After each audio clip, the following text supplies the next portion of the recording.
훈육을 한다는 이유로 초등학교에 입학한 지 한 달 남짓 된 아이를 빈교실에 격리한 교사에게 대법원이 벌금형을 확정했습니다.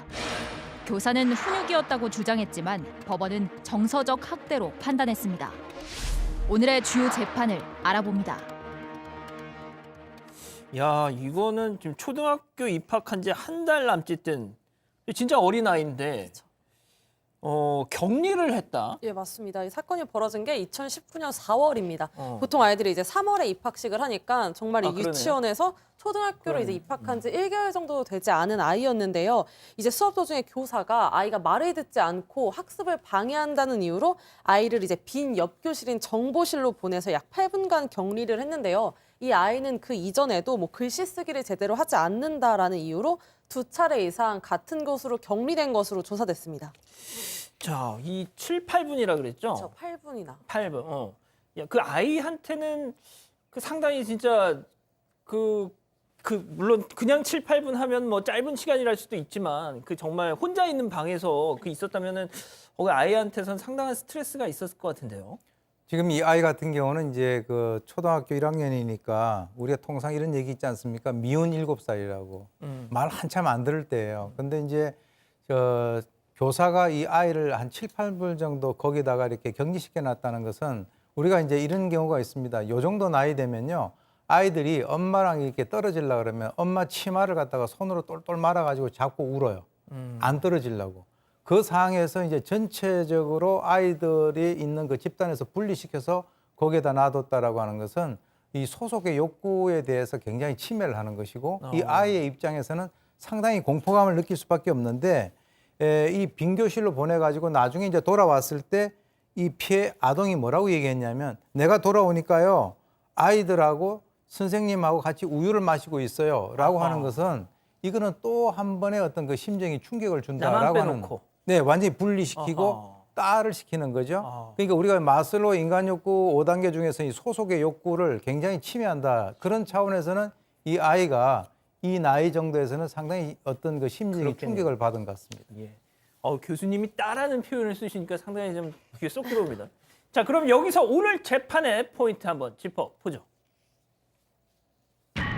이게 무슨 소리예요? 지옥탕으로 들어가라? 그러니까 그 빈교실의 그 별칭이 지옥탕이었나 보죠? 네, 맞습니다. 지금 실시간 채팅창에서도 유튜브 아이디 이제 셀리님이 지옥탕이 뭐야라고 이렇게 글을 올리셨는데 저도 궁금해 찾아봤습니다. 그랬더니 이 지옥탕이라는 게 한 창작 그림책 제목입니다.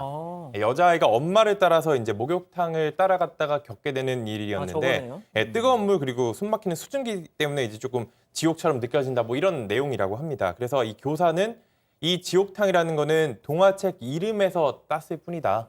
내가 이 아이에게 겁을 주기 위한 건 아니었다. 이렇게 주장을 했습니다. 하지만 이 법원은 지옥탕이라는 단어 자체만으로 이 아이들에게 공포감을 심어줄 수 있다고 판단했습니다. 그 약간 이 영화 범죄도시에서 마동석 씨가 뭐 진실의 방으로 약간 그런 느낌인 것 같은데, 그러니까 초등학교 갓 입학한 진짜 1학년 어린이한테는 일단 이름부터가 지옥탕이다 그랬으면 좀 겁은 났겠습니다. 사실 저희 정도 되면 뭐 지옥탕이라 그래도 그냥 교실이니까 그냥 피식 웃고 들어갈 텐데 초등학교 1학년 정도라면 지금 만 6세입니다. 만 6세 가장 결정적인 절대적인 영향을 미치는 사람이 부모님하고 어찌 보면 선생님인데 선생님이 옆방을 지옥방이라고 이름을 명명을 했으면 아이들 입장에서는 저곳은 정말 지옥방입니다. 그렇죠? 심리적으로 느낄 수밖에 없는 게 그러니까 이 아이들에게도 물어봤어요. 이 학급의 다른 아이들에게도 무섭다. 여기는 혼나는 공간이다. 그리고 어둡고 무섭고 캄캄한 곳이다. 그러니까 이 교사 입장에서 그냥 동화책에서 따왔다고는 하지만 아이들이 느꼈을 심리적 압박감이나 공포감은 꽤 적지 않았을 거다 이렇게 봐야 될 것 같습니다. 자, 그런데 이제 이 관련 기사에 달린 댓글들을 보면 의외로 말이죠. 오죽했으면 교사가 그랬겠느냐. 혹은 말 안 듣고 수업 방해하는 아이들 어떻게 훈육을 하라는 거냐라는 식의 또 뭐 이런 반론도 있긴 하더라고요.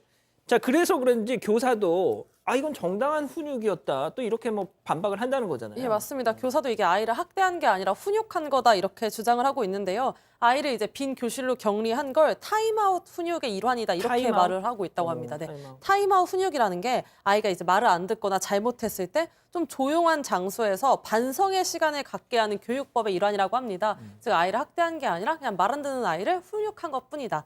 이제 교사는 이렇게 주장했습니다.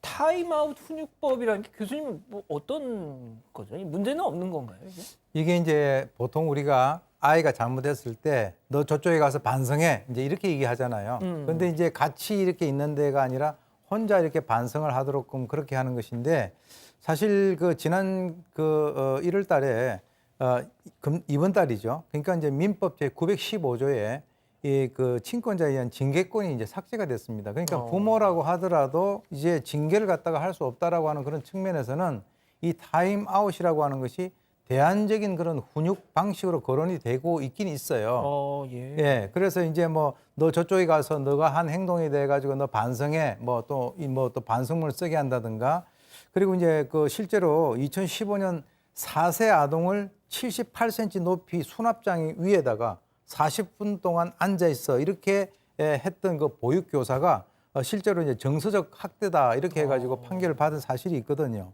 그런데 이제 중요한 것은 여기서 바로 이 아이들의 연령이 문제라고 봐요. 아까 이제 뭐 댓글에 올라왔는데 그럼 어떻게 할 거냐라고 하는데 4살, 6살 되는 이런 아이들 같은 경우는 충격이 크단 말이죠. 그러니까 이제 이 타임아웃이라고 하는 이 훈육 방법을 쓴다 하더라도 그것이 어느 정도 저쪽이 아까 우리 그 백 변호사님 말씀하신 대로 지옥방이다라고 하면 지옥방은 아니다라고 할 정도의 느낌을 갖는 정도의 연령에 대해서는 그렇게 하고 이 정도의 아이들에 대해서는 똑같은 그런 방법으로 타임아웃이라고 하는 것을 쓰는 것은 바람직하지 않다. 저는 개인적으로 그렇게 봅니다.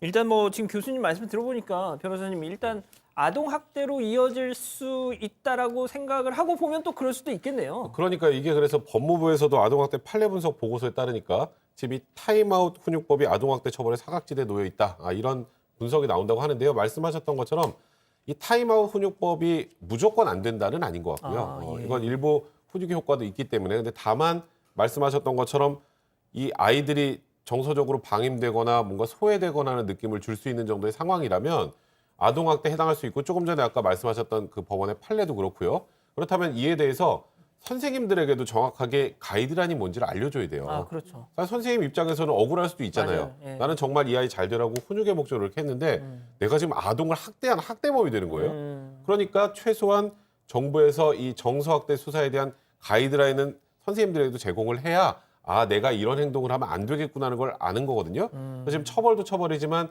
지금 사실 어디까지가 이게 정서적 학대인지 좀 애매하잖아요. 그건 나오는 판례들이나 이런 사안 등을 기초로 해서 좀 정리를 할 필요가 있을 것 같습니다. 자, 근데 이번 대법원 판단도 일단은 타임아웃 이 훈육법은 아동 학대로 본 거죠?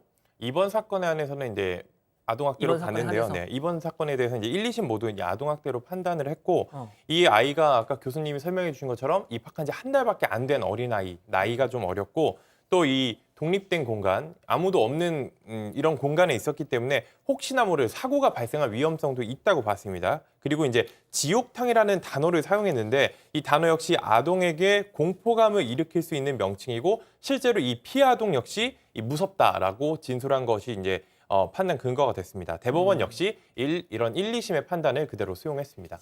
또 아동 학대 혐의 외에 이 교사가 개인정보보호법 위반 뭐 이것도 지금 기소됐다는데 이건 왜 그런 거예요? 네, 맞습니다. 이 교사가 이제 아동학대 혐의로 이제 형사 고소를 당하자 본인이 알고 있는 이제 학부모 23명의 전화번호로 이제 메시지를 보내서 관련한 탄원서를 부탁했습니다. 어떤 메시지냐면 내용을 좀 전해드리면 뭐 혹시 그간의 상황을 보신 그대로 탄원서를 작성해 줄 수 있는 학부모님들께는 부디 부탁 말씀 올린다 이런 내용을 이제 보내면서 탄원서를 부탁한 건데요. 이제 교사 같은 경우는 교육 관련 목적으로 학부모의 전화번호 같은 개인 정보를 처리할 수 있는데 이 같은 경우는 교육 목적이 아닌 본인의 이제 형사 고소, 형사 절차에서 유리한 처분을 받는 데 이용한 목적이기 때문에 법원은 이것도 위법하다고 봤습니다. 자, 교수님 그럼 좀 정리를 좀 할게요. 그럼 이 벌금형 선고를 받은 이 교사 앞으로 뭐 교단에 설 수 있을까요? 글쎄요. 이 교사의 입장에서는 제가 볼 때는 뭐 이 벌금형을 받았다 하더라도 이것이 어떤 뭐 성문제라든가 이런 것으로 이제 받은 것은 아니라고 봅니다.